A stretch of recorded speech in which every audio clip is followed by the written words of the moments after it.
નમસ્કાર દોસ્તો, જય હિન્દ. દોસ્તો, જીપીએસસી દ્વારા તાજેતરની અંદર ઘણી બધી ભરતીઓ છે એના માટે એ જગ્યાઓ જાહેર કરી છે અને એટલે કે નોટિફિકેશન જીપીએસસી દ્વારા જાહેર કરવામાં આવી છે.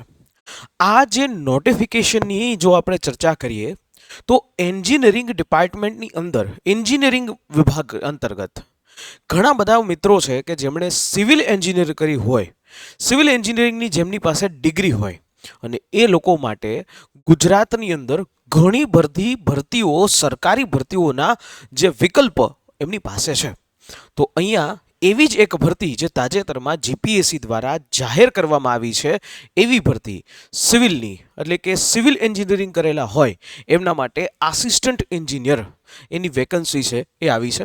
તો જીપીએસસી દ્વારા આવી એક સ્પેશિયલ રિક્રુટમેન્ટ ડ્રાઈવ આવી પણ વસ્તુ ચલાવવામાં આવી અને જેની અંદર ગુજરાત પાણી પુરવઠા ગટર વ્યવસ્થા બોર્ડ એના અંતર્ગત છે એ ઉમેદવારોને અરજી કરાવવાનો એ શરૂઆત કરવામાં આવી છે. હવે આની અંદર આપણે જોઈએ કે અરજી છે એ કઈ રીતે, શું અને કઈ બાબતની અંદર છે. તો અહીંયા જે તમે જોશો તો 236 નંબરની એ જગ્યા છે અને એ જગ્યાની અંદર એ સિવિલ એટલે કે સિવિલ એન્જિનિયરિંગની આ જગ્યા છે. આની જે ફોર્મ ભરવાની જે સમયગાળો છે એ 28/2/2025 અને 28/2/2025 થી આ વસ્તુ શરૂ થઈ ગઈ છે અને 15/3/2025 સુધી તમે આની અંદર ફોર્મ છે એ તમે ભરી શકશો. જો હજી આગળ વાત કરું તો અહીંયા મદદનીશ એન્જિનિયર સિવિલ ક્લાસ 2 આની જે પ્રાઇમરી એટલે કે પ્રાથમિક પરીક્ષા છે એ મે અથવા તો જૂન મહિનામાં થશે અને જે ટેકનિકલ વિષય છે એ જૂન જુલાઈ મહિનાની અંદર એ થશે. જો વાત કરીએ તો આ મદદનીશ એન્જિનિયર સિવિલ એની અંદર કઈ રીતે છે, શું અનુભવ હશે, કેટલો અનુભવ અહીંયા જરૂરિયાત રહેશે, શું એજ્યુકેશન ક્વોલિફિકેશન છે, શૈક્ષણિક લાયકાત છે. તો સમજો કે જો તમારી પાસે બેચલર ડિગ્રી એટલે કે એન્જિનિયરિંગની અંદર તમારી પાસે સિવિલ ડિપાર્ટમેન્ટની અંદર તમારી પાસે બીઈ અથવા બીટેકની ડિગ્રી હોય એટલે તમે આની અંદર અપ્લાય કરી શકો છો. બીજી વાત કે અહીંયા કોઈ એવો એક્સપિરિયન્સની જરૂરિયાત છે નહીં. અહીંયા બસ તમને ગુજરાતી, હિન્દી અને બે લેંગ્વેજ નું નોલેજ હોય અને કમ્પ્યુટર આવડતું હોય એટલે તમે અહીંયા અપ્લાય કરી શકશો.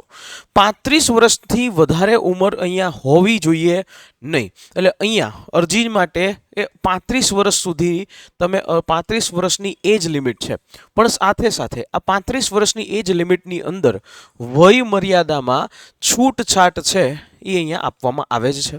જો હું તમને વાત કરું પે સ્કેલ ઉપર, જો હું તમને વાત કરું પગાર ધોરણ ઉપર, તો પગાર ધોરણ સીધો વર્ગ 2 નો 44,900 થી લઈ અને 1,42,000 રૂપિયા સુધીનો તમારો પગાર ધોરણ રહેશે. આટલો સરસ, આટલી સારી રીતેનો જે પગાર ધોરણ છે એ હું એમ કહું છું કે જબરજસ્ત છે. બરાબર છે. અહીંયા વય મર્યાદામાં જે છૂટછાટ છે તો એની અંદર અનુસૂચિત જાતિ, અનુસૂચિત જનજાતિ, એસઈબીસી છે, ઈડબ્લ્યુએસ છે. તો એવા ઉમેદવારોને 5 વર્ષની છૂટછાટ મળશે એટલે 35+5. જો એવા અહીંયા મૂળ ગુજરાતના એસસી એસટી અને એ ઉમેદવારો છે અને એમાંય મહિલા ઉમેદવારો છે તો એને 10 વર્ષની છૂટ એટલે કે 35+10 એટલે કે એમ કહું કે 45 વર્ષની મર્યાદાની અંદર અહીંયા છૂટછાટો મળવાપાત્ર રહેશે. બિન અનામત વર્ગની જે સામાન્ય મહિલાઓ છે, ઓપન કેટેગરીની જે મહિલાઓ છે તો એમને 5 વર્ષનો એજ લિમિટ જેમાં રિલેક્સેશન મળશે, વય મર્યાદામાં છૂટછાટ મળશે.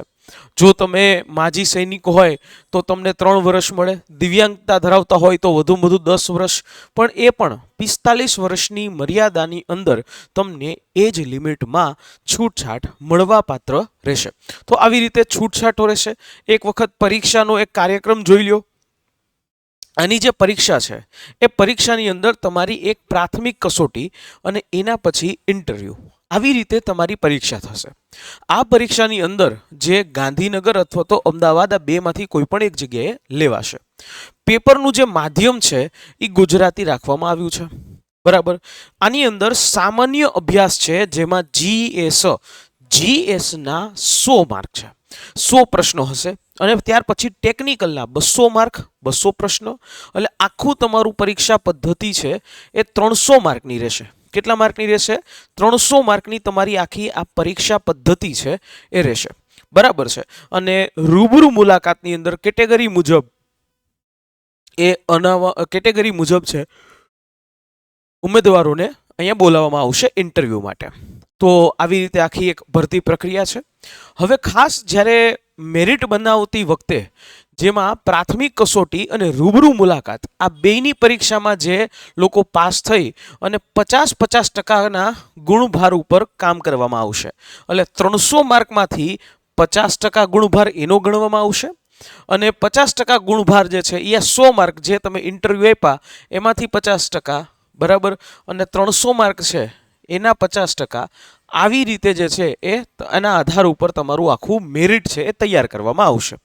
આનો જે પ્રાઇમરી જે પ્રિલિમિનરી એક્ઝામ છે એનો સિલેબસ પણ આવી ગયો છે. પ્રિલિમિનરી એક્ઝામનો સિલેબસ તમે આ gpsc.gujarat.gov.in આના માધ્યમથી તમે જોઈ શકશો. અને બીજી વાત એ કે gpsc.ojas.gov.in ઉપરથી તમે ફોર્મ છે એ ફિલઅપ કરી શકો છો. તો જે મારા મિત્રો સિવિલ એન્જિનિયરિંગની ડિગ્રી ધરાવે છે એ લોકો માટે ખૂબ જ મોટી એવી તક એમના લોકો માટે આવી છે. સરકારીની અંદર સીધો ક્લાસ 2 અને એટલું બધું કોમ્પિટિશન એ પણ અહીંયા નથી. એટલા માટે કહીએ છીએ કે દોસ્તો આની અંદર ફોર્મ છે એ ચોક્કસથી ભરજો. મળીએ છીએ નેક્સ્ટ આવા કોઈ વિડીયોની સાથે. ત્યાં સુધી અમારી આ ટેલિગ્રામ ચેનલ છે એને તમે જોઈન કરી લેજો અને અમારી આ યુટ્યુબ ચેનલ છે એને સબસ્ક્રાઇબ કરી લેજો. ફરી પાછો મળીશ તમને નેક્સ્ટ લેક્ચરમાં. ત્યાં સુધી જય હિન્દ એન્ડ જય ભારત.